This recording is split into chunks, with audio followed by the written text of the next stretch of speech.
Elbin KP hi.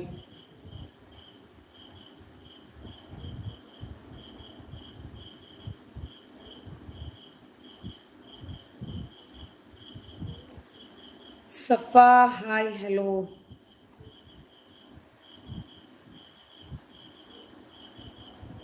ടീച്ചറെ കണ്ടതിൽ സന്തോഷം. രാജീവൻ എനിക്കും സന്തോഷമുണ്ട്. Aji hi. Kondaparthi hi hi. സുഖാണ് സഫ, സുഖമാണ്, അങ്ങനെ പോകുന്നു, കുഴപ്പമൊന്നുമില്ല, നല്ലത്.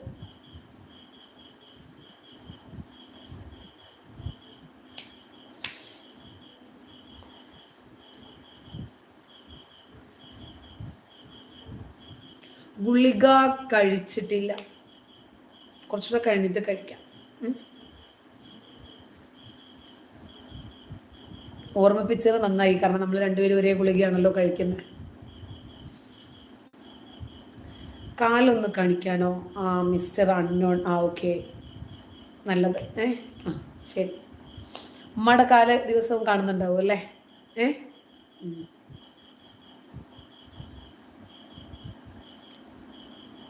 ഇലാഹ് അനിൽ മുഹമ്മദ്, ഹേമ കമ്മിറ്റിയുടെ പരിഹാരം ഇസ്ലാമാണ് എന്ന വീഡിയോ കണ്ടായിരുന്നോ? കണ്ടിട്ടില്ല, ഞാൻ അവിടെ നിന്ന് വീഡിയോകൾ കാണാറില്ല. ചൊറിയൻ ആദ്യം നമ്മളങ്ങ് മിണ്ടാതിരിക്കുക. മെഹനാസ് ഹായ്. ഷിബു വിനീത ഹലോ, എന്താ വർത്താനം? സുഖം, നന്നായിരിക്കുന്നു. അപ്പം അറിഞ്ഞില്ലേ, ഇന്നത്തെ പ്രധാനപ്പെട്ട വാർത്ത അത് തന്നെയാണ്. നിങ്ങളുടെ കാലൊന്ന് കാണിക്കാനോ? ഇറങ്ങിപ്പോടാ. മര്യാദയ്ക്ക് മനുഷ്യൻ സംസാരിച്ചുകൊണ്ടിരിക്കുമ്പോഴത്തേക്കിന് എന്നെ എൻ്റെ കുണം മാറ്റിക്കരുത് കേട്ടോ. നിന്റെ ഉമ്മാടെ എന്തെങ്കിലും പോയി പൊക്കി നോക്ക് ചെല്ലേ. അബ്ദുൽ ഹമീദ് ഹലോ. ഇത്തരം ഞരമ്പ് രോഗികളെയാണ് ഞാൻ ബ്ലോക്ക് ചെയ്ത് പറഞ്ഞു വിടുന്നത്, കാരണം ഇവരുടെ രീതിയാണിത്. ഇപ്പോ ഇന്നത്തെ പ്രധാനപ്പെട്ട വിഷയം നമ്മൾ കണ്ടു കാണും. ആടു ജീവിതത്തിൽ അഭിനയിച്ച അറബി. സൗദി അറേബ്യ ആണ് രാജ്യം. അദ്ദേഹം സൗദി അറേബ്യയിലെ മുഴുവൻ ജനതയോടും മാപ്പ് ചോദിച്ചിരിക്കുവാണ്. കാരണം അദ്ദേഹത്തിന് അറിയാം, ആ രാജ്യത്തൊരു നിയമമുണ്ട്. ആ നിയമം അംഗീകരിച്ചിട്ടില്ലെങ്കിൽ, ആ നിയമം ലംഘിച്ചാൽ തൻ്റെ കഴുത്തിൽ കൊലക്കയർ വീഴുമെന്ന് നല്ല ബോധ്യമുള്ള ആ മനുഷ്യൻ മാപ്പ് പറഞ്ഞാൽ താൻ ആ ശിക്ഷയിൽ നിന്നും റിലീസാകുമോ, രക്ഷപ്പെടുമോ എന്നൊന്നും അറിയില്ല. എന്നാലും അവിടെ ഒരു എക്സ്ക്യൂസും ഇല്ല. മതനിയമമാണ്. 6-ാം നൂറ്റാണ്ടിൽ ആ പുസ്തകത്തിൽ ശരീഅത്ത് നിയമപ്രകാരം എന്താണോ പറഞ്ഞത് അത് പ്രാവർത്തികമാക്കുക എന്നതിനു വേണ്ടി മാത്രമാണ് ശരീഅത്ത് നിയമം നിലനിൽക്കുന്നത്. ബ്ലെസ്സി പൃഥ്വിരാജ് ടീമിന്റെ ആടുജീവിതം എന്ന സിനിമയിൽ അഭിനയിച്ചതിന്റെ പേരിൽ ഒരു അറബി കരഞ്ഞ് മാപ്പു ചോദിക്കുകയും ഏത് നിമിഷവും തന്നെ കാത്തെത്തുന്ന വധശിക്ഷയെ ഭയന്ന് ജീവിക്കുകയും ചെയ്യും. ആ സിനിമയിൽ അഭിനയിച്ചതിന്റെ പേരിൽ സൗദിയിലെ മുഴുവൻ ജനതയോടും ഞാൻ മാപ്പ് പറയുന്നു എന്ന് ജോർദാനിയായ നടൻ ആകിഫ് നജം പറയുന്നു. കാരണം കഴുത്തിന്റെ മുകളിൽ നിന്ന് തല പോയി കഴിഞ്ഞാൽ വലിയ രസമൊന്നും ഉണ്ടാകില്ല കാണാനെന്ന് അദ്ദേഹത്തിന് വളരെ നന്നായിട്ട് അറിയാം. സിനിമയുടെ തിരക്കഥ വായിച്ചിരുന്നില്ലെന്നും റിലീസ് കഴിഞ്ഞ് ചിത്രം കണ്ടപ്പോഴാണ് സൗദി ജനതയെ മുഴുവനും അപമാനിക്കുന്നതാണ് ആ സിനിമ എന്ന് തിരിച്ചറിഞ്ഞതെന്നുമാണ് ആകിഫ് നജത്തിന്റെ പ്രസ്താവന. നമ്മുടെ ഭാഷയിലല്ലാത്തത് കൊണ്ട് പെട്ടെന്ന് അത് വായിച്ചു മനസ്സിലാക്കാനും സാധിച്ചില്ല. സംവിധായകൻ നമ്മളെ കൺവിൻസ് ചെയ്തുമില്ല എന്നാണ് അദ്ദേഹം പറയുന്നത്. സൗദി അറേബ്യയെയും ആ രാജ്യത്തെ അന്തസ്സോടെ ജീവിക്കുന്ന മുഴുവൻ ജനങ്ങളെയും മികച്ച അവസ്ഥയിൽ കാണിക്കാനുള്ള ആഗ്രഹത്തിലാണ് അറിയാത്ത ഭാഷയിലെ സിനിമയിൽ അഭിനയിച്ചതെന്നും, എന്നാൽ സിനിമ പുറത്തു വന്നതോടെയാണ് യഥാർത്ഥ കഥയറിഞ്ഞതെന്നും അദ്ദേഹം പറഞ്ഞു. മുഴുവൻ ജനതയെയും അപമാനിക്കുന്ന രൂപത്തിലായിരുന്നു ആ സിനിമ എന്നറിഞ്ഞത് സ്ക്രീനിൽ ആ സിനിമ വരികയും പലരും തനിക്കത് ട്രാൻസ്ലേറ്റ് ചെയ്ത് കൺവിൻസ് ചെയ്ത് തരികയും ചെയ്തപ്പോഴാണ്. പ്രത്യേകിച്ച് ആ രാജ്യത്തിന്റെ നിയമം അറിയാവുന്ന സംവിധായകനും നടനുമൊക്കെ ആ മനുഷ്യന്റെ ജീവൻ വെച്ച് കളിക്കേണ്ടിയിരുന്നില്ല. ചിലർ അങ്ങനെയാണ്. അവർക്ക് പണവും പേരും പ്രശസ്തിയും സുഖവും മാത്രം മതി. അതിലാരൊക്കെ ബലിയാടുകളായാലും ശരി, അത് അവരെ ബാധിക്കുന്ന വിഷയമേ അല്ല.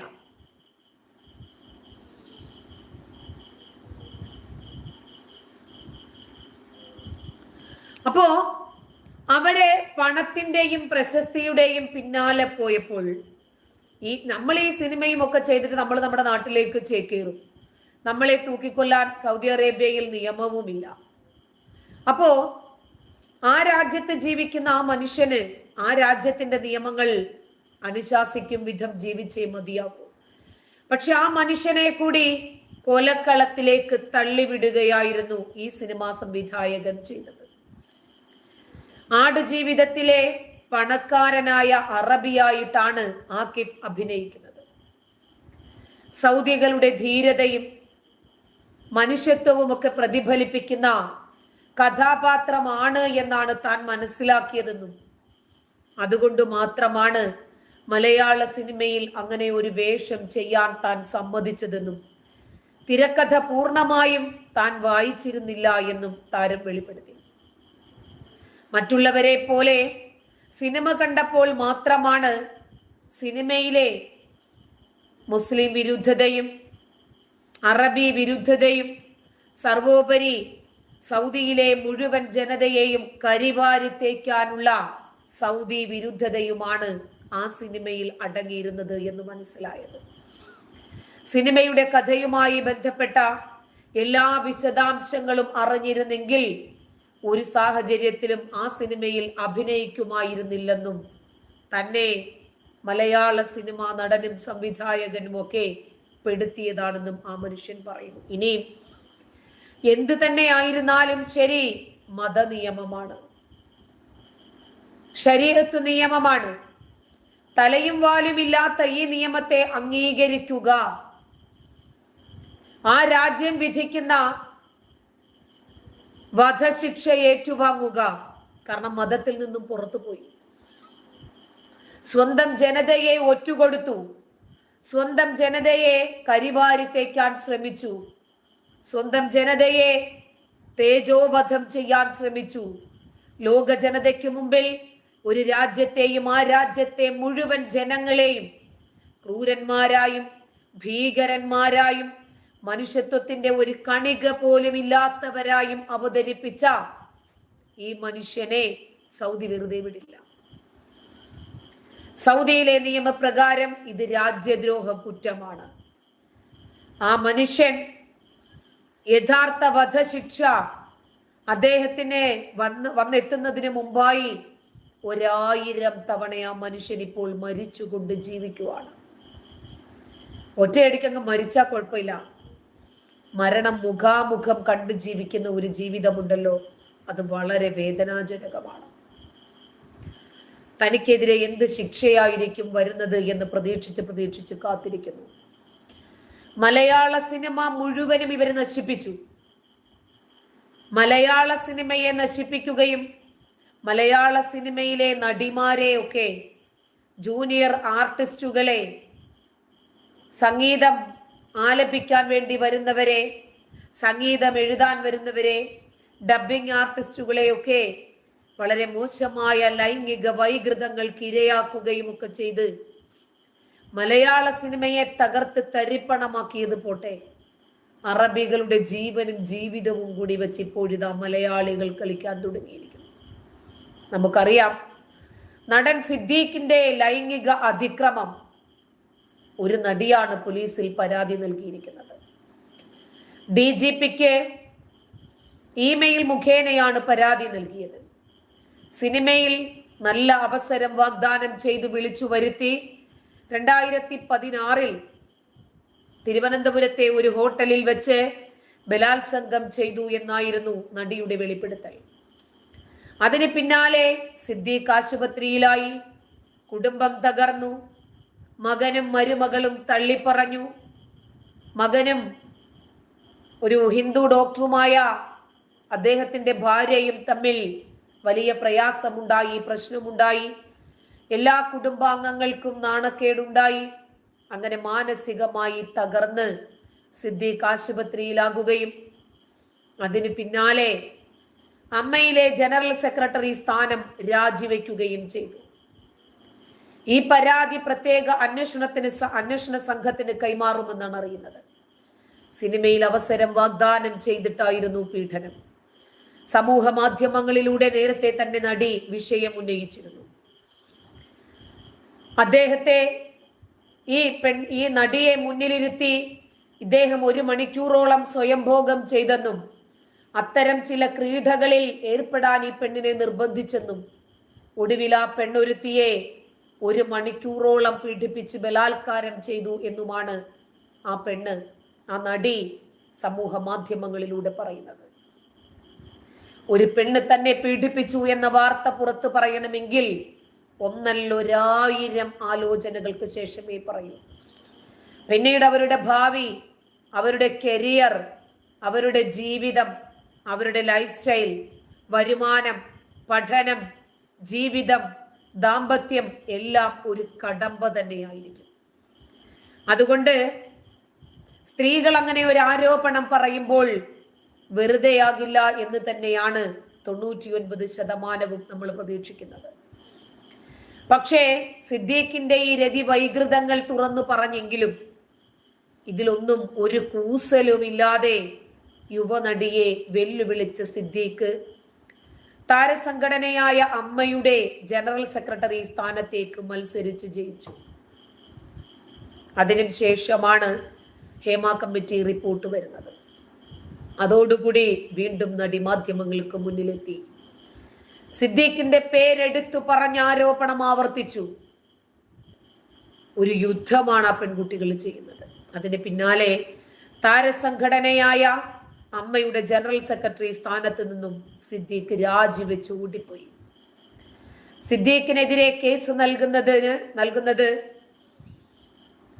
വളരെ ആലോചിച്ചു മാത്രം എടുത്ത തീരുമാനമായിരിക്കുമെന്നും നീതി ലഭിക്കുമെന്ന് സർക്കാരിൽ നിന്ന് ഉറപ്പ് ലഭിക്കണമെന്നും യുവനടി നേരത്തെ തന്നെ മാധ്യമങ്ങളുമായി പങ്കുവച്ചിരുന്നു. സിദ്ദീഖിനെതിരെ തെളിവുകൾ കയ്യിലുണ്ട് എന്നാണ് നടി പറയുന്നത്. ലൈംഗികാരോപണം ഉന്നയിച്ച നടിക്കെതിരെ പരാതിയുമായി നടൻ സിദ്ദീഖ് DGPക്ക് പരാതി നൽകിയിരുന്നു. തനിക്കെതിരായ ആരോപണത്തിന് പിന്നിൽ അജണ്ടയുണ്ടെന്നും വ്യത്യസ്ത സമയങ്ങളിൽ വ്യത്യസ്ത ആരോപണം ഉന്നയിക്കുന്നു എന്നുമായിരുന്നു സിദ്ദീഖിന്റെ പരാതി. വളരെ ചെറിയ പ്രായത്തിലാണ് തനിക്ക് ദുരനുഭവം ഉണ്ടായത് എന്നാണ് രേവതി സമ്പത്ത് മാധ്യമങ്ങളോട് പറഞ്ഞത്. ഇപ്പോഴത്തെ അമ്മയുടെ ജനറൽ സെക്രട്ടറിയുടെ ഭാഗത്ത് നിന്നായിരുന്നു ദുരനുഭവം. പക്ഷേ അതന്ന് പുറത്ത് പറയാൻ പോലും സമയമെടുത്തു. സിദ്ദീഖ് തന്നെ ശാരീരികമായി പീഡിപ്പിച്ചു എന്നും രേവതി സമ്പത്ത് മാധ്യമങ്ങളോട് പറഞ്ഞു. 2019 ഇതിനെക്കുറിച്ച് രേവതി സമ്പത്ത് സോഷ്യൽ മീഡിയയിൽ പങ്കുവച്ച പോസ്റ്റ് ഇപ്പോൾ വീണ്ടും വൈറലാകുകയാണ്. അപ്പോൾ ഒരു പക്ഷേ സമൂഹത്തിൽ നിന്നും സപ്പോർട്ട് ലഭിക്കില്ല എന്ന ഭയമുണ്ടാകാം. മീഡിയകളിൽ എന്താണ് തന്നെ കുറിച്ച് പറയുന്നത് എന്ന ഭയമുണ്ടാകാം. എന്നാലും ആ രൂപത്തിൽ പോലും ഒരു അഗ്നി പരീക്ഷയ്ക്ക് രേവതി തയ്യാറായി എന്നത് ആ പെൺകുട്ടിയെ അഭിനന്ദിക്കേണ്ടുന്ന വസ്തുതയാണ്. അതിനുമൊക്കെ പിന്നാലെ വീണ്ടും യുദ്ധം ചെയ്യാൻ സന്നദ്ധയായി യുദ്ധമുഖത്തേക്ക് ഇറങ്ങുകയാണ് പ്രതികരണവുമായി രേവതി. വലിയ സ്വപ്നങ്ങളോടെയാണ് താൻ സിനിമാ മേഖലയിലേക്ക് വന്നതെന്നും +2 കഴിഞ്ഞു നിൽക്കുന്ന സമയത്താണ് അയാൾ ബന്ധപ്പെടുന്നതെന്നും ഒരു സിനിമാ പ്രോജക്റ്റ് ഉണ്ട്, സംസാരിക്കാമെന്നും പറഞ്ഞാണ് വിളിച്ചു വരുത്തിയതെന്നും പെൺകുട്ടി പറയുന്നു. ഹേമ കമ്മിറ്റി റിപ്പോർട്ടിലെ കാര്യങ്ങളെ ക്രിമിനൽ ആക്ടിവിറ്റി എന്ന് പറഞ്ഞ സിദ്ദീഖ് അങ്ങനെയെങ്കിൽ ക്രിമിനൽ അല്ലേ? നിയമ നടപടി എന്നല്ല, ഇനി ഒന്നിനുമില്ല. അത്രത്തോളം ജീവിതത്തിൽ അനുഭവിച്ചു എന്ന് കണ്ണീരോടെ പെൺകുട്ടി തന്റെ പീഡന അനുഭവം തുറന്നു പറഞ്ഞതിന് സിനിമാ മേഖലയിൽ നിന്ന് തന്നെ മാറ്റി നിർത്തിയെന്നും പെൺകുട്ടി പറയുന്നു. തനിക്ക് മാത്രമല്ല, തന്റെ സുഹൃത്തുക്കൾക്കും ഇദ്ദേഹത്തിന്റെ ഭാഗത്തു നിന്ന് മോശം അനുഭവം ഉണ്ടായിട്ടുണ്ടെന്ന് നടി കൂട്ടിച്ചേർത്തു. ഉന്നതരായ പലരിൽ നിന്നും മോശം അനുഭവം ഉണ്ടായിട്ടുണ്ടെന്ന് സുഹൃത്തുക്കൾ പങ്കുവച്ചിട്ടുണ്ട്. ഹേമ കമ്മിറ്റി റിപ്പോർട്ടിൽ വലിയ പ്രതീക്ഷയുണ്ടെന്നും പെണ്ണു പറഞ്ഞു. റിപ്പോർട്ടിൽ ഇനി എന്ത് തുടർ നടപടി എന്നതാണ് കാര്യം. സർക്കാർ ഈ വിഷയത്തിന് മുൻഗണന നൽകണമെന്നും രേവതി മാധ്യമങ്ങളോട് പറഞ്ഞു. നടിയെ ആക്രമിച്ച കേസിലെ ദിലീപിന്റെ അറസ്റ്റുമായി ബന്ധപ്പെട്ട് സിദ്ദീഖും KPAC ലളിതയുമൊക്കെ ഒരുമിച്ച് നടത്തിയ വാർത്താ സമ്മേളനത്തിന്റെ വീഡിയോ പങ്കുവെച്ചുകൊണ്ടാണ് രേവതി ആരോപണവുമായി രംഗത്ത് വന്നത്. തന്റെ മകൻ അഭിനയിക്കുന്ന ഒരു തമിഴ് സിനിമയിലെ ഓഫറിനെ കുറിച്ച് സംസാരിക്കാൻ സിദ്ദീഖ് തന്നെ ബന്ധപ്പെട്ടിരുന്നു എന്ന് രേവതി പറയുന്നു. സിദ്ദീഖിന്റെ സുഖമറിയാതെ എന്ന സിനിമയുടെ പ്രിവ്യൂവിന് ശേഷം തിരുവനന്തപുരത്ത് മസ്കറ്റ് ഹോട്ടലിലേക്ക് വരാൻ പറയുകയായിരുന്നു എന്നും പോസ്റ്റിൽ രേവതി പറഞ്ഞു. ഒരു സിനിമയുടെ പ്രിവ്യൂ ഷോയ്ക്ക് ശേഷം റൂമിലേക്ക് വിളിച്ചു വരുത്തുകയും തന്നെ ഉപദ്രവിക്കുകയും വാക്കാൽ ലൈംഗിക അധിക്ഷേപം നടത്തിയെന്നുമാണ് യുവനടി ആരോപിച്ചത്. തന്റെ അനുവാദമില്ലാതെ ശരീരത്തിൽ സ്പർശിക്കുകയും ലൈംഗിക ചേഷ്ടകൾ കാണിച്ചതായും യുവനടി കൂട്ടിച്ചേർത്തു. പരാതിപ്പെടുമെന്ന് പറഞ്ഞപ്പോൾ സിദ്ദീഖ് ഭീഷണിപ്പെടുത്തുകയാണ് ചെയ്തതെന്നും ഒന്നും ചെയ്യാൻ നിനക്ക് സാധിക്കില്ലെന്ന് പറഞ്ഞതായും യുവനടി പറയുന്നു. തനിക്ക് നേരിടേണ്ടി വന്ന ദുരനുഭവം പറഞ്ഞ് അന്നും രംഗത്ത് വന്ന യുവനടി ഇന്നും അതേ സാഹചര്യത്തിൽ തന്നെ ആ പറഞ്ഞ നിലപാടിൽ ഉറച്ചു നിൽക്കുന്നു. തന്നെ പിന്തുണയ്ക്കാൻ അന്ന് ആരും ഉണ്ടായിരുന്നില്ലെന്നും സിനിമാ മേഖലയിൽ നിന്ന് തന്നെ മാറ്റി നിർത്തുകയായിരുന്നെന്നും ഞാൻ എന്ത് ചെയ്യണമായിരുന്നു എന്നുമാണ് പെൺകുട്ടി ചോദിക്കുന്നത്. സിദ്ദീഖിൽ നിന്നുണ്ടായ ദുരനുഭവത്തിന്റെ മാനസികാഘാതം ഇനിയും മാറിയിട്ടില്ലെന്നും യുവനടി മാധ്യമങ്ങൾക്ക് മുന്നിൽ വെളിപ്പെടുത്തി. മലയാള സിനിമയിലെ പ്രമുഖ താരങ്ങൾക്കും സാങ്കേതിക പ്രവർത്തകർക്കുമൊക്കെ എതിരെ ലൈംഗിക ആരോപണവുമായി നടിയായ മീനു മുനീറും രംഗത്ത് വന്നിട്ടുണ്ട്. ജയസൂര്യ, മുകേഷ്, ഇടവേള ബാബു, മണിയമ്പിള്ള രാജു, അഭിഭാഷകൻ ചന്ദ്രശേഖരൻ, പ്രൊഡക്ഷൻ കൺട്രോളർമാരായ നോബിൾ, വിച്ചു ഇവരൊക്കെ ഈ നടിയുടെ ആരോപണത്തിൽ നിറഞ്ഞു നിൽക്കുകയാണ്. ഫേസ്ബുക്ക് പേജിലൂടെയാണ് മിനു മുനീർ ചില വെളിപ്പെടുത്തലുകൾ നടത്തിയത്. 2013 തനിക്ക് കേസിനാസ്പദമായ സാഹചര്യം ഉണ്ടായതെന്നും മിനു മുനീർ വ്യക്തമാക്കുന്നു. എന്നാൽ നമ്മൾ രണ്ട് ഭാഗവും കേൾക്കണമല്ലോ. ഒരു ഭാഗം കുറെ സ്ത്രീകളാണ്, പെൺകുട്ടികളാണ്, ജൂനിയർ ആർട്ടിസ്റ്റുകളാണ്. അവർക്ക് സംഭവിച്ച വേദനാജനകമായ ഈ ട്രോമയെ കുറിച്ച് അവർ പുറത്തു പറയുമ്പോൾ എതിർഭാഗത്തും അവരെ കുറ്റപ്പെടുത്തി ഈ നടന്മാരെ ന്യായീകരിച്ച് രംഗത്ത് വരുന്ന ആളുകളും അധികമുണ്ട്. അമ്മ എന്ന സംഘടനയെ തകർത്ത ദിവസമാണ് ഇന്ന് എന്നാണ് മന്ത്രി കെ ബി ഗണേഷ് കുമാർ പറയുന്നത്. ലാലും മമ്മൂട്ടിയും മാറി നിന്നാൽ അമ്മയെ നയിക്കാൻ ആർക്കും കഴിയില്ല. അമ്മയെ തകർത്തവർ സന്തോഷിക്കുന്ന ദിവസമാണിന്ന്. ഇതാണ് ഗണേഷ് പറഞ്ഞത്. സുരേഷ് ഗോപിയുടെ കയ്യിൽ നിന്ന് 50,000 രൂപ, മോഹൻലാലിന്റെ കയ്യിൽ നിന്നും 50,000, മമ്മൂട്ടിയുടെ കയ്യിൽ നിന്നും 50,000 രൂപ, ഈ 3 പേരിൽ നിന്നുമായി 1.5 ലക്ഷം രൂപ വാങ്ങിച്ചു തുടങ്ങിയ അമ്മ എന്ന മഹത്തായ പ്രസ്ഥാനം നശിച്ച ദിവസമാണിന്ന്. അമ്മയെ നശിപ്പിക്കുന്നതിന് വേണ്ടി കുറെ ആളുകൾ കുറെ നാളുകളായി ആഗ്രഹിച്ചിരുന്നു. അവര് സന്തോഷിക്കുന്ന ദിവസമാണിന്ന്. പക്ഷേ നമ്മളെ സംബന്ധിച്ച് ദുഃഖമാണ്. 130 പേർക്ക് മാസം 5,000 രൂപ കൈനീട്ടം കൊടുക്കുന്ന സംഘടനയാണ്. അവർക്ക് മാസം മരുന്ന് വാങ്ങാനാണ് ആ പണം. അവരെ കൂടി തകർത്തിരിക്കുകയാണ് എന്നും ഗണേഷ് പറഞ്ഞു. അമ്മ നശിച്ച് കാണണമെന്ന് ആഗ്രഹിച്ചവർക്ക് സന്തോഷിക്കാം. താൻ ഉൾപ്പെടെയുള്ളവർ കയ്യിൽ നിന്ന് കാശെടുത്താണ് ഈ സംഘടന പടുത്തുയർത്തിയത്. കഴിഞ്ഞ 4 വർഷമായി സംഘടനയുമായി യാതൊരു ബന്ധവുമില്ല. അമ്മയിലെ മുഴുവൻ പേർക്കും ഇൻഷുറൻസ് പരിരക്ഷയുണ്ട്. ഇതൊക്കെ ഇനി എങ്ങനെ മുന്നോട്ട് പോകുമെന്ന് കണ്ടറിയണം. എൻ്റെ ഹൃദയവേദന തോന്നിയ ഒരു വസ്തുതയാണിതെന്നും ആ വേദനാജനകമായ നിമിഷങ്ങൾ നിങ്ങളുമായി പങ്കുവെക്കുകയാണ് എന്നുമാണ് ഗണേഷ് പറഞ്ഞത്. അമ്മ എന്ന താരസംഘടന എന്ത് ചെയ്യുന്നു എന്നതിനേക്കാൾ ഉപരി ഈ നടികൾ ആരോപിക്കുന്ന വസ്തുതകൾ ശരിയോ തെറ്റോ?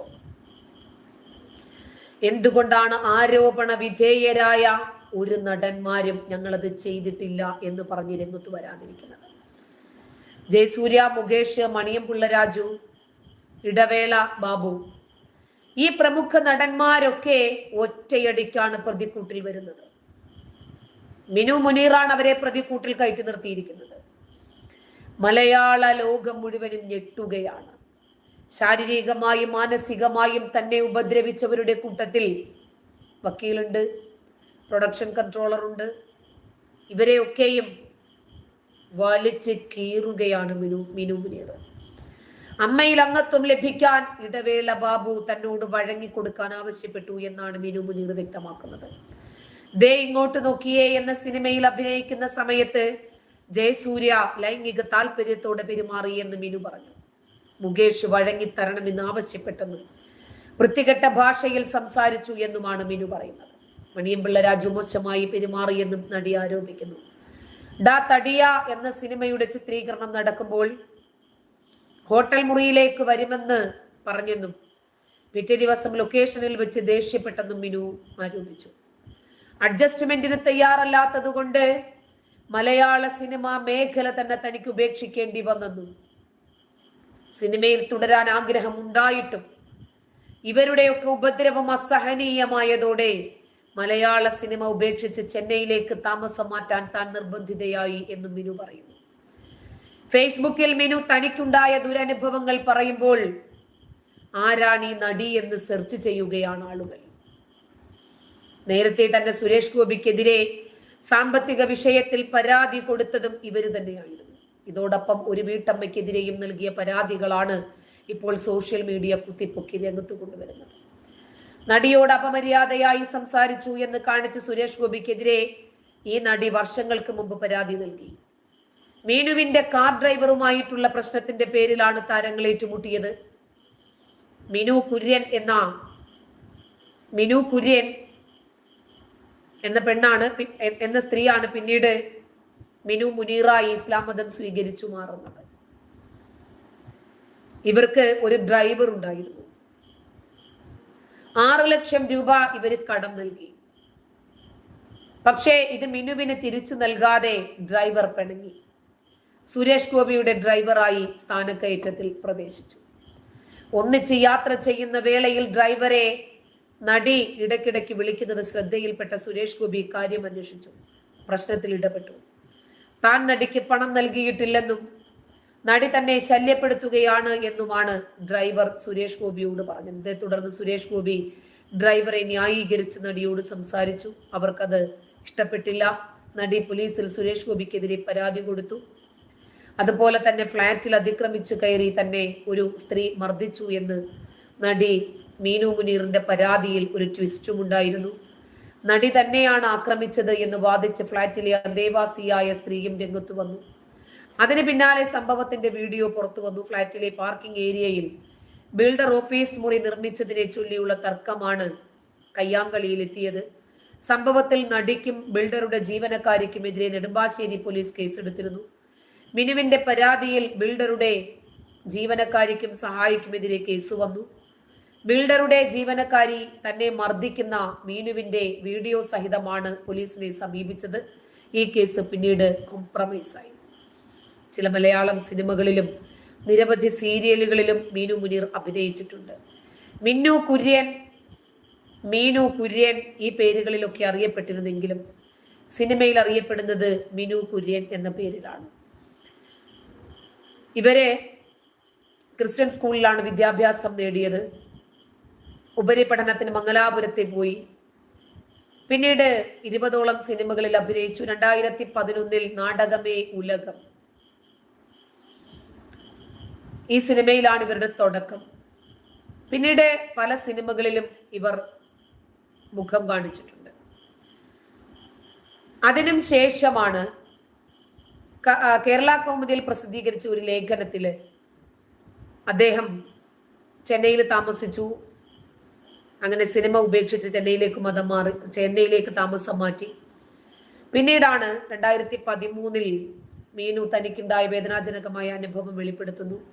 മലയാള സിനിമയിൽ നിരവധി വലിയ ഓഫറുകൾ തനിക്ക് വന്നിട്ടുണ്ട്, പക്ഷേ അതൊന്നും ചെയ്യണ്ട എന്ന് ഞാൻ തീരുമാനിച്ചു.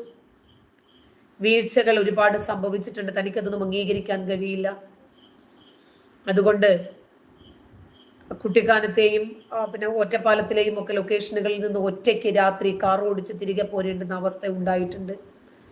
പിന്നീടാണ് 2017 ഈ മിനു കുര്യൻ എന്ന യുവനടി മിനു മുനീറായി മാറുന്നത്. അവരെ ഇസ്ലാം മതം സ്വീകരിക്കുന്നു. ഇസ്ലാം മതം ശരിയാണ് എന്നവർ വിശ്വസിക്കുന്നു. ആ മതത്തിലേക്ക് പോകാനാണ് തനിക്ക് ഏറെ താല്പര്യം എന്ന് കാണിച്ച് സോഷ്യൽ മീഡിയയിലൂടെ നിരന്തരം കാര്യങ്ങൾ അവരുടെ ഫാൻസുമായി പങ്കുവച്ചു.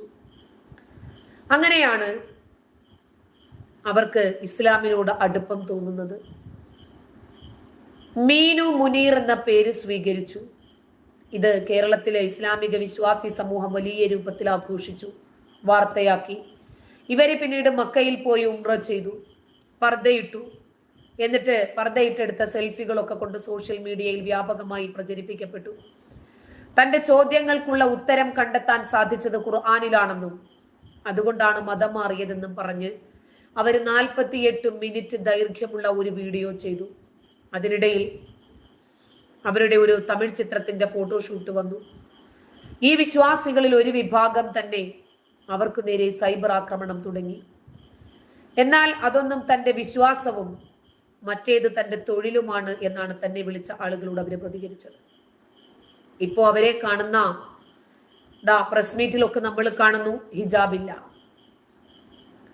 പഴയ അവര് ചെയ്ത ആ 45 മിനിറ്റുള്ള വീഡിയോയും ഇപ്പോൾ സോഷ്യൽ മീഡിയയിൽ നിന്നും അപ്രത്യക്ഷമായിരിക്കുന്നു. അവരേത് മതം സ്വീകരിച്ചാലും മതം ഉപേക്ഷിച്ചാലും അത് നമ്മളെ സംബന്ധിച്ചിടത്തോളം വിഷയമല്ല. പക്ഷേ ആ മതമാണ് ശരിയെന്നും ശരീരം കാണിച്ച് നടക്കുന്ന രീതിയോട് തനിക്ക് യോജിപ്പില്ലെന്നും ഒക്കെ പറഞ്ഞിട്ട് എന്തുകൊണ്ടാണ് ആ അപ്പിക്കുപ്പായമൊക്കെ വലിച്ചെറിഞ്ഞിപ്പോ മനുഷ്യന്റെ വേഷത്തിൽ മാധ്യമങ്ങൾക്ക് മുമ്പിൽ വസ്തുതകൾ പങ്കുവെക്കുന്നത് എന്നറിയില്ല. ഈ വിഷയ സംബന്ധമായിട്ട് എന്തു വന്നാലും താൻ രാജിവെക്കുമെന്ന മോഹൻലാലിന്റെ നിലപാട് ശരിയാണെന്നും അമ്മയിൽ കൂട്ടരാജി ഉണ്ടാകാൻ കാരണമായതിനെയും ഇന്ന് മാധ്യമം ചർച്ച ചെയ്യുകയാണ്. ഹേമ കമ്മിറ്റി റിപ്പോർട്ട് പലരുടെയും തലവരകൾ മാറ്റി എഴുതി. ഇതാണ് മാധ്യമം ചർച്ച ചെയ്യുന്നത്. ഒരുപാട് വെളിപ്പെടുത്തലുകൾ. മലയാള സിനിമാ ലോകവും അമ്മയും ആകെ കുഴഞ്ഞു മറിഞ്ഞിട്ടുണ്ട്. ഈ വിഷയം ചർച്ച ചെയ്യാൻ ഇന്ന് എക്സിക്യൂട്ടീവ് യോഗം ചേരാൻ ആലോചിച്ചു, മാറ്റിവെച്ചെന്ന് തോന്നുന്നു. ഈ പ്രതിസന്ധിയെ എങ്ങനെയാണ് മലയാള സിനിമാ ലോകം മറികടക്കുന്നത് എന്നറിയില്ല. താൽക്കാലിക പരിഹാരം എന്ന നിലയിൽ രാജിയുണ്ടായി. വലിയ ചർച്ചകൾ ഓൺലൈൻ യോഗത്തിൽ നടന്നു. ഈ പ്രതിസന്ധിയിലേക്ക് കാര്യങ്ങൾ എത്തിച്ചത് ജഗദീഷാണ് എന്ന ഒളിയമ്പുകളും യോഗത്തിനിടയിൽ ഉണ്ടായി. കൂട്ടരാജിയെ ജഗദീഷ് ചോദ്യം ചെയ്തപ്പോഴായിരുന്നു ഈ പ്രതികരണം വന്നത്. ഇതോടെയാണ് ധാർമ്മികത ഉയർത്തി താൻ രാജിവെക്കുമെന്ന് മോഹൻലാൽ അസന്നിഗ്ധമായി പ്രഖ്യാപിക്കുന്നത്. ഇതിനെ ജോയി മാത്യു അടക്കം പിന്തുണച്ചു. അങ്ങനെ കൂട്ടരാജി അന്വർത്ഥമായി. കൂട്ടരാജിക്കപ്പുറം പ്രതിസന്ധിയെ നേരിടുകയല്ലേ വേണ്ടത് എന്ന ചോദ്യം ജഗദീഷ് യോഗത്തിൽ ഉയർത്തി. അപ്പോഴാണ് ജഗദീഷിനെ ലക്ഷ്യമിട്ടിട്ടുള്ള പ്രതിസന്ധി ഉണ്ടാക്കിയത് ആരാണ് എന്ന പരാമർശം ഉയർന്നു വന്നത്. ചർച്ച കൈവിട്ടുപോയി. മോഹൻലാൽ ഇടപെട്ടു. എല്ലാ ധാർമ്മിക ഉത്തരവാദിത്വവും ഏറ്റെടുത്ത് താൻ മാത്രം രാജിവെക്കാമെന്ന് ലാൽ പറഞ്ഞു. ഇതോടെ ലാൽ ഒറ്റയ്ക്ക് രാജിവെക്കുന്നതിലെ ആശങ്ക യോഗത്തിൽ പ്രശ്നമായി. അങ്ങനെയാണ് എല്ലാവരുടെയും രാജി എന്ന തീരുമാനത്തിലേക്ക് കാര്യങ്ങൾ എത്തിയത്. ഹേമ കമ്മിറ്റി റിപ്പോർട്ടിന് പിന്നാലെ ഒരുപാട് വെളിപ്പെടുത്തലുകളെ തുടർന്ന് സംവിധായകൻ രഞ്ജിത്ത് ചലച്ചിത്ര അക്കാദമി ചെയർമാൻ സ്ഥാനം രാജിവെച്ചു. നടൻ സിദ്ദീഖും അമ്മയുടെ ജനറൽ സെക്രട്ടറിയാണ്. ബംഗാളി നടി ഇവർക്കൊക്കെ പണി കൊടുത്ത്, നമ്മൾ സാധാരണ മലയാളികളാണ് ബംഗാളികൾക്ക് പണി കൊടുക്കാറുള്ളത്. പക്ഷെ ഇവിടെ ബംഗാളി പണി കൊടുത്ത ഒരു സിനിമാ ലോകം മുഴുവനും എന്ന് നമുക്ക് പറയേണ്ടി വരുന്നു. ഇതിനെ സംബന്ധിച്ച് വളരെ വ്യക്തമായും കൃത്യമായുമുള്ള പ്രതികരണവുമായി എത്തുകയാണ് നമ്മുടെ സുരേഷ് ഗോപി. അദ്ദേഹം പല വിഷയങ്ങളോടും വ്യത്യസ്തമായ കാഴ്ചപ്പാട് സ്വീകരിക്കുന്ന ആളാണ്. മലയാള സിനിമയിൽ ഉയർന്നു വരുന്ന ആരോപണങ്ങളുമായി ബന്ധപ്പെട്ട് മാധ്യമപ്രവർത്തകരുടെ ചോദ്യങ്ങളോട് ക്ഷുഭിതനായിട്ടാണ് കേന്ദ്രമന്ത്രി മറുപടി പറഞ്ഞത്. കാരണം പല ആളുകളും ചോദിക്കുന്ന ചോദ്യങ്ങളാണ് ഇതെല്ലാം. പുതിയ ആരോപണങ്ങളൊക്കെ ഉയരുന്നല്ലോ എന്ന മാധ്യമപ്രവർത്തകരുടെ ചോദ്യത്തിന് എല്ലാത്തിനും കോടതി ഉത്തരം പറയുമെന്നാണ് സുരേഷ് ഗോപി പ്രതികരിച്ചത്. മാധ്യമങ്ങൾക്കുള്ള ഒരു തീറ്റയാണ് ഉയർന്നു വരുന്ന ആരോപണങ്ങളെന്നും നിങ്ങൾ അത് വെച്ച് കാശുണ്ടാക്കിക്കോളൂ. ഒരു വലിയ സംവിധാനത്തെ നിങ്ങൾ തകിടം മറിച്ചിരിക്കുകയാണ്. ആടിനെ തമ്മിൽ തല്ലിച്ച് ചോര കുടിക്കുകയാണ് നിങ്ങൾ. മാധ്യമങ്ങൾ സമൂഹത്തിന്റെ മാനസികാവസ്ഥയെ വഴിതെറ്റിക്കുകയാണ് എന്നാണ് സുരേഷ് ഗോപി ആ വിഷയത്തോട് പ്രതികരിച്ചത്. മാധ്യമങ്ങളെ സംബന്ധിച്ചിടത്തോളം ഇത് വാർത്ത ചെയ്യാതിരിക്കാൻ പറ്റില്ല. ഇത് ജനങ്ങൾ അറിയേണ്ടുന്ന വസ്തുത തന്നെയാണ്. ജനങ്ങൾക്ക് ഈ വിഷയത്തോട് ഏറെ വിഷയങ്ങൾ പ്രതികരിക്കാനുണ്ട്. കേരളത്തിലെ ജനങ്ങൾ ആരാധനയോടുകൂടി നോക്കിക്കണ്ടിരുന്ന ഒരുപാട് നടന്മാരും നടിമാരുടെയും ഒക്കെ പ്രതിച്ഛായ, മുഖച്ഛായ ഒന്നൊന്നായി ഇടിഞ്ഞു വീഴുന്ന ചിത്രമാണ് നമ്മൾ ഇന്ന് കേരളത്തിൽ കണ്ടുകൊണ്ടിരിക്കുന്നത്. ഇനി എത്ര പേരാണ് ഇടിവെട്ടിയവനെ പാമ്പ് കടിച്ചതുപോലെ ഇനിയും കടന്ന് പെടയാൻ പോകുന്നതെന്ന് അറിയില്ല. നമ്മള് തിയേറ്ററിൽ നിന്നൊക്കെ കേൾക്കാൻ തുടങ്ങിയത് ഇപ്പോഴാ. സിനിമാ പെര, സിൽമ, ഇങ്ങനെയൊക്കെ നമ്മൾ പറഞ്ഞത്. ഗ്രാമപ്രദേശങ്ങളിലൊക്കെ ഓരോ ഓലപ്പെര ഉണ്ടാകും. അക്കാലഘട്ടത്തിലെ MGR തമിഴിലെ പ്രസിദ്ധ നടനാണെന്ന് തോന്നുന്നു. ഞാനങ്ങനെ സിനിമാ പ്രേമിയൊന്നും അല്ല കേട്ടോ, എനിക്കറിയില്ല. അപ്പോ അവരെയൊക്കെ നമ്മൾ എന്തോ വലിയ ഒരു മഹത്തായ ആൾക്കാരായിട്ടാണ് കണ്ടിരുന്നത്. ഇപ്പോഴും അതെ, മലയാള സിനിമയും അതെ, അവരെ കണ്ടാൽ ഉടനെ അവരുടെ കൂടെ നിന്നു ഫോട്ടോ എടുക്കാനും സെൽഫി എടുക്കാനും ഒരു കയ്യൊപ്പ് വാങ്ങാനും ഒക്കെ ഇന്നും ആളുകൾ മത്സരിക്കും. MGRന്റെ പടം കണ്ടുകൊണ്ടിരുന്ന ഏതോ ഒരു ആരാധകനിൽ സിനിമയിൽ ആടി നടക്കുന്ന സമയത്ത് MGRനെ രക്ഷിക്കാൻ വേണ്ടി ഒരു കത്തിയെടുത്ത് എരിഞ്ഞു കൊടുത്ത ഒരു കഥയൊക്കെ നമ്മൾ കണ്ടിട്ടുണ്ട്. സ്ക്രീനിലാണെന്ന് ബോധം പോലും ഇല്ലാതെ ചെയ്ത ഒരു അവിവേകം, മനുഷ്യന്റെ ബുദ്ധി. പിന്നെ തിയേറ്ററിൽ നടന്ന കഥകൾ നമുക്കറിയാം. ഇങ്ങനെ സിനിമയെ അങ്ങേയറ്റം സ്നേഹിക്കുകയും സിനിമാ നടന്മാരെ എന്തോ ഒരു ആരാധ്യ പുരുഷന്മാരായി കാണുകയും ചെയ്തിരുന്ന ഒരു ജനതയിൽ നിന്നും ഇന്നിതാ അധിക്ഷേപിക്കുന്ന, ഇവരുടെ ലൈംഗിക വൈകൃതങ്ങൾ തുറന്നു പറയുന്ന, ശക്തമായ രൂപത്തിൽ വിമർശിക്കുന്ന നിലയിലേക്ക് ജനങ്ങൾ പോയിരിക്കുന്നു. പാതിരാത്രി കഥകൾ മുട്ടിയ നടൻ വീണ്ടും തന്നെ ദ്രോഹിച്ചെന്നും അയാളെ പരമാവധി ഒഴിവാക്കാൻ നോക്കിയിട്ടും ലാൽ സാറ് സമ്മതിച്ചില്ലെന്നുമൊക്കെ തുറന്നു പറഞ്ഞ് നടി ശിവാനി കൂടിയെത്തുമ്പോൾ ഏതാണ്ട് ഒരു ശുദ്ധികലശം പോലെയാണ് കാര്യങ്ങൾ നീണ്ടുപോകുന്നത്. ഇതിനകത്ത് നല്ലൊരു വിഭാഗം ഗുണ്ടായിസവുമുണ്ട്. 2018 ഗുണ്ടായിസം തുറന്നു കാണിച്ചു ജഗദീഷ്. ദിലീപിനെ പിന്തുണയ്ക്കാത്ത ബാബുരാജ്, ഇവരെ ഇപ്പോ വല്ലാത്തൊരു മത്സരമാണ് എല്ലാ ചേരിയിലും എന്നതുപോലെ സിനിമയിലും. അങ്ങനെയാണ് അമ്മയിലെ 6 കൊല്ലങ്ങൾ ഏതാണ്ട് രാജിയിലേക്ക് എത്തിയിരിക്കുന്നു. എല്ലാ ആളുകളും കൂട്ടമായി രാജിവെച്ചിരിക്കുന്ന രീതിയാണ് നമ്മൾ കണ്ടത്. അതുകൊണ്ടാണ് മലയാള സിനിമ ഏത് രൂപത്തിലാണ് മാറുന്നത് എന്ന് നമ്മൾ അറിയുകയാണ്. ഒരിക്കലും പ്രതീക്ഷിക്കാത്ത രൂപത്തിലുള്ള ഒരു അറ്റാക്കാണ് മലയാള സിനിമയ്ക്ക് നേരെ ഉണ്ടായത്. ഒരു പക്ഷേ അന്ന് അങ്ങനാണല്ലോ, ആർമാദിച്ച് ജീവിച്ച സമയത്ത്, പണവും പേരും പ്രശസ്തിയും ഉണ്ടാക്കിയ സമയത്ത് ഇതിനെക്കുറിച്ചിട്ടൊന്നും ചിന്തിക്കാൻ നേരമില്ല. നമ്മളതൊന്നും ചിന്തിക്കാറില്ല.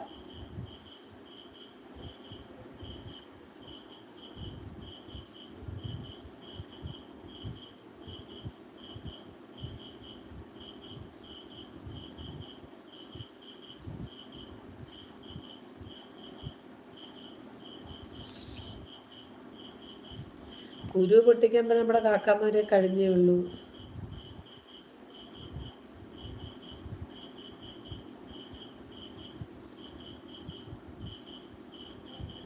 ആ സിനിമ നടിയെ കുറിച്ച് പറയുന്നതിന് മുമ്പ് നിങ്ങൾ ഫ്ലാഷ് ബാക്ക് ഒന്ന് ചിന്തിച്ചു നോക്കാൻ. ഹിജാബും പർദ്ദയും ഒക്കെ ഇട്ട് നടന്നിരുന്ന നിങ്ങളുടെ കോലം ഇപ്പോൾ സോഷ്യൽ മീഡിയയിൽ എന്താണ്? സുഹൃത്തെ, ഞാൻ ഖുർആനും ഹദീസും പഠിച്ചതിനനുസരിച്ച് ജീവിച്ച സമയത്ത് പർദ്ദയും മക്കനെയും ഇട്ടു.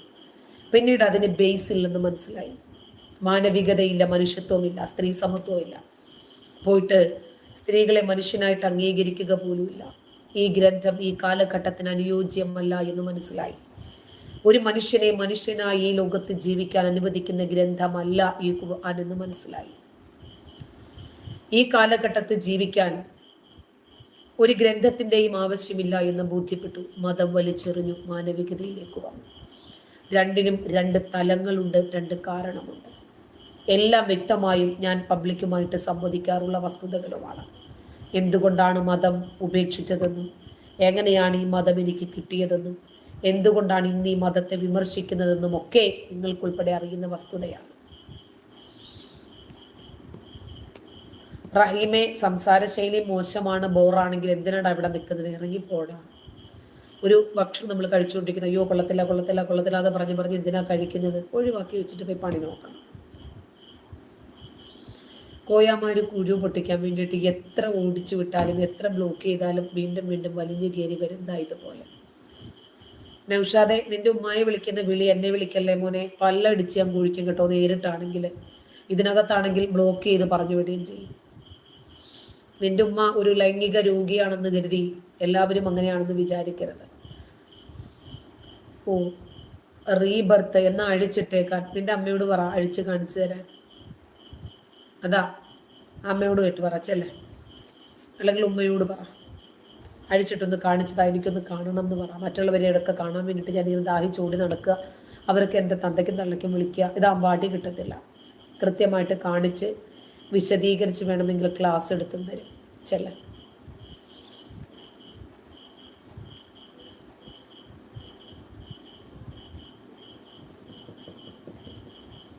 കൊള്ളാത്ത ഭക്ഷണം വിളമ്പുന്ന ആളോടോ നമ്മളത് കഴിക്കണ്ട, കളഞ്ഞിട്ട് പോകുക. വേറെ ഒരുപാട് ഭക്ഷണം കിട്ടാൻ സാഹചര്യങ്ങളുണ്ടല്ലോ, പോയി കഴിക്കുക. അബ്ദുൽ അസീസെ, നമുക്ക് നമ്മുടെ ജീവിതം പവിത്രമാണ്. നമ്മുടെ കാഴ്ചപ്പാടിൽ മറ്റുള്ളവരുടെ ജീവിതം മോശമാണ് എന്ന് വിധി എഴുതാൻ നമ്മൾ ആരാ? അവർക്ക് അവരുടെ ജീവിതം സാറ്റിസ്ഫാക്ഷനോട് കൂടിയാണ് അവർ മുന്നോട്ട് പോകുന്നത്.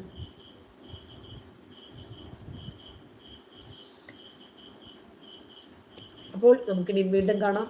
നന്ദി, ശുഭരാത്രി.